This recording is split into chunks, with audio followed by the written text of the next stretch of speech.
There is a fundamental misunderstanding regarding what the current Russian threat is to Europe, and it is leading to some rather strange choices about military spending. Actually, to make things even more bizarre, the additional core military spending would do absolutely nothing to directly defend a particular country against an attack. Nevertheless, it will determine whether a country, or which country, has a giant target on its back. Let me explain. The apparent threat to Europe is the natural extension of what we have seen in Ukraine, a traditional land-based Russian invasion headed further west. That is what NATO was formed to stop more than 76 years ago, back when the actor in question went under the pseudonym the Soviet Union. And despite a massive evolution in geopolitics over the last 4 decades, it is why European countries close, or just somewhat close to Russia's border, continue to be interested in joining the alliance. You still see it today, with NATO's recent summit geared toward getting member states to spend 5% of their GDP on defense, because you might need a lot of metal to stop Russia, or better yet, convince Moscow that it is not a good idea to invade in the first place. But at the risk of putting timelines on maps, the existential threat to Europe is not today. It is in the future. The timelines quoted on how long it will take Russia to reconstitute its forces following the invasion of Ukraine will vary, though you will often hear 5 years. And bear in mind, that is 5 years from whenever the war stops, which we are all still waiting on. I personally think that 5 years is rather optimistic from Russia's perspective, but the exact timeline is irrelevant for my broader point today. And if Russia tried invading a NATO country, Ukraine would be all too happy to take advantage of the situation and reclaim some of its lost territories, at a moment when Moscow may be distracted, thereby further pressing Russia to have yet larger military production to handle all of this at once. Oh, and in the meantime, Russia's overheated economy will fall apart, with no clear timeline to recovery, and it could get even worse if Russia remains a pariah on the global economy. So, Finland, Estonia, Latvia, Lithuania, and Poland, my message to you is to rest easy at night. Well, for a few years anyway. No, the real risk to Europe is not as dramatic as a traditional invasion. The problem is much grayer, as in gray zone conflict, or sabotage, or cyber attack, or influence operation. Your choice. Remember, the reason that the Kremlin does not pose a traditional threat to Europe is because Russia faces major supply constraints on its metal. But gray zone conflict by its very nature has a small footprint. The limiting factor is not something as simple as money. It is opportunity. And it is also concerns about getting caught, and worries about the retaliation that you might face conditional on discovery. As a result, even as Russian peacekeepers could not do a thing when Azerbaijan decided to reopen the Nagorno-Karabakh conflict, even as Russia barely lifted a finger to help Bashar al-Assad as Syria fell apart, and even as the Kremlin responded to not one but 2 countries bombing Iran by merely sending Tehran its best wishes, Russia has remained active in various operations in Europe, trying to mold an election in Romania, plots to kill the head of Rheinmetall, cutting internet cables in the Baltic Sea, disinformation campaigns in Moldova on the eve of an EU referendum, GPS jamming in Finland, you name it. None of these have been particularly earth-shattering, and certainly nothing that would rise to the level of a NATO member seeking to trigger Article 5. But that is no guarantee that in the future, the Kremlin will not see fit to go a bit further. And that takes us to perhaps the real question for the day. What the heck is Spain up to here? You know the story about the NATO foreign ministers all agreeing to spend 5% of GDP on defense at a mid-May summit in Turkey, and then a defense ministers summit at the Brussels headquarters to second it, with the details to be finalized during the main summit a month later at The Hague. Then, days before everyone traveled to the Netherlands, Spain suddenly declared that it will not go past 2.1% spending. It seemed like the ultimate free rider move. If everyone else is going to spend so much on defense, why should Spain even bother? And it even translated into comments about the humorous coincidence that Prime Minister Pedro Sanchez was just slightly further spaced out from everyone at the summit's family photo. Oh, and pick your favorite set of trousers now, because we will crown a 2025 Lines on Pants champion at the end of this video. As for Spain's assumed logic here, all you have to do is look at a map. Spain is all the way over there. It is not the Baltics. It is not even Norway. What is Russia going to do? Go on some sort of absurd expedition and invade from here? Heck, Spain barely has to worry about the firefighters problem, where it is easier to extinguish flames at the source rather than let them spread. Let Berlin deal with that concern, not Madrid. Well, maybe that bet will pay off in the long run, when Russia can muster a viable conventional threat to Europe. Spain remains secure because everyone else is paying, while Madrid spends its own cash on domestic priorities. But goodness, is it a gamble in the short run. By being the lone holdout, Spain has painted a gigantic target on its back. I ask you, if you are the Kremlin right now, and you are too preoccupied in Ukraine to properly sable-rattle Europe, but you still want to stir up some trouble, whom are you going to hit? Well, the Baltics and everywhere else in Eastern Europe are always a good starting point due to historical Soviet spycraft legacies and a higher concentration of Russian speakers. But do you know who else looks like an attractive victim? That's right, Spain.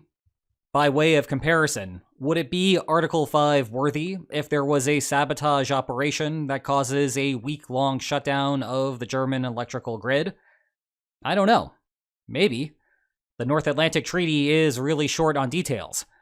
It is basically the textbook example of an incomplete contract. You write a basic set of ideas and let everyone sort it out somewhere else later. That somewhere else would be the North Atlantic Council chamber, where a whole bunch of consensus building would be the order of the day following such an attack. And yeah, there would be a good chance that the Allies would collectively agree that it qualifies. But now suppose that the same attack occurs, but we move it to Spain instead. Then what? Well, the Allies would still end up convening a long meeting of the North Atlantic Council, and there is still a good chance that they would trigger Article 5.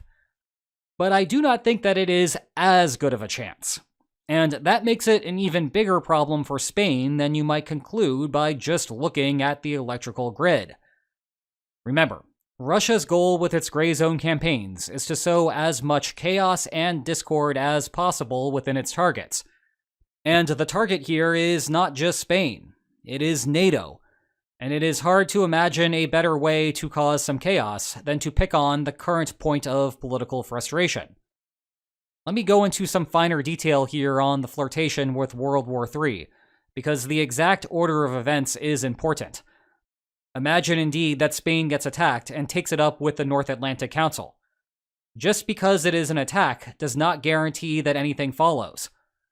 The Allies first have to meet to form a consensus that Article 5 is in play. Even afterward, the individual allies decide how to help. This is not some sort of automatic process that immediately generates a set number of supplies or assistance. Well, imagine that a coalition, including the United States, but also a number of European countries who are equally frustrated with Spain's free-riding, decline to sign off on Article 5. For some, it is due to outright frustration with Madrid constantly sitting below the spending targets. For others, it is a matter of setting a bad precedent, not wanting to encourage other states to slack off in the future. And let me tell you, there are plenty of European states that are very annoyed with Spain right now. It's not just coming from the western side of the Atlantic. Or maybe the Allies agree that the attack meets the Article 5 standard. But remember, the North Atlantic Treaty does not give much in the way of specifics about what happens next. It just tells the Allies to do what they think is necessary to restore security. So perhaps some thoughts and prayers are extended, and there is some face-saving for the Alliance by going through the motions. but that would still not be a good look for NATO. Moreover, the fact that Article 5 is triggered here would inject it into the news cycle, and so everyone would hear about it. Or maybe the Allies let Spain know that the council meeting will not go well, and so they persuade Spain to save a little bit of face by not bringing it up in the first place. Either way, it is a win for the Kremlin. It was a successful attack against Western Europe. NATO did not strike back, limiting the costs that you suffer as a consequence, and you have sowed a hefty bit of discord into the alliance in the process.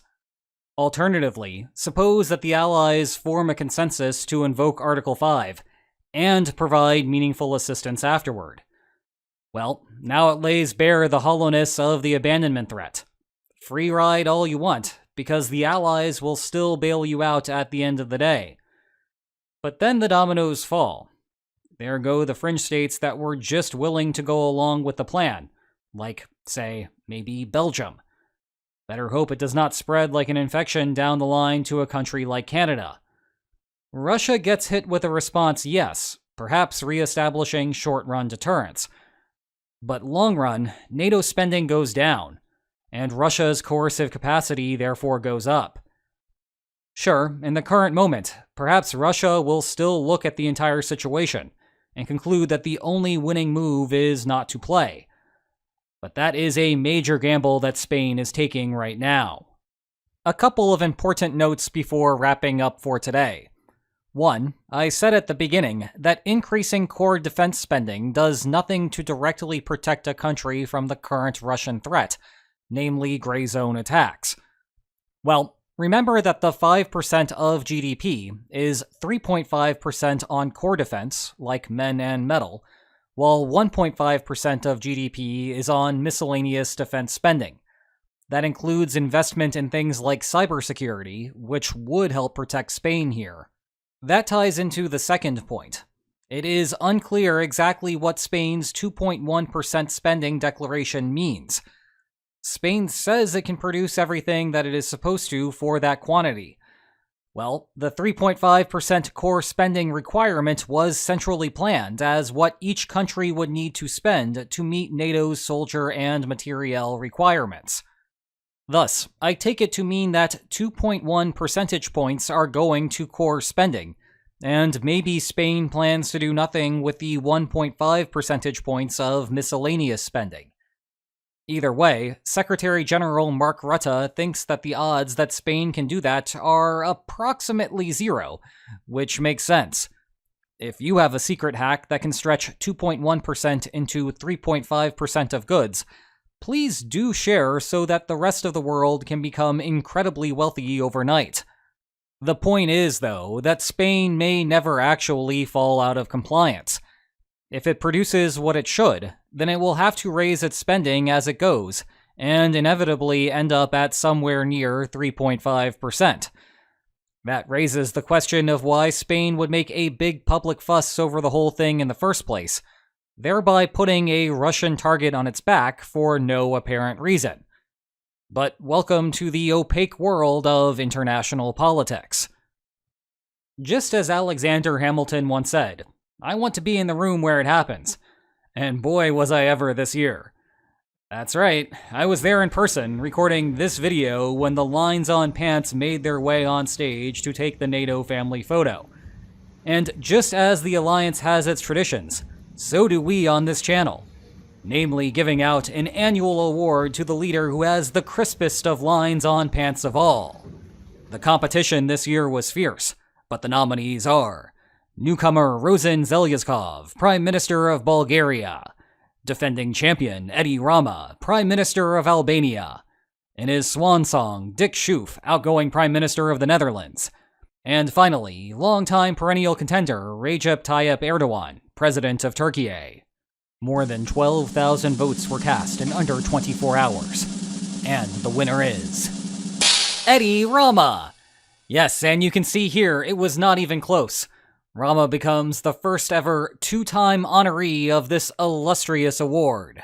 We will see you in 2026 when we travel to Turkey and find out if Erdogan's home summit advantage can break Rama's winning streak.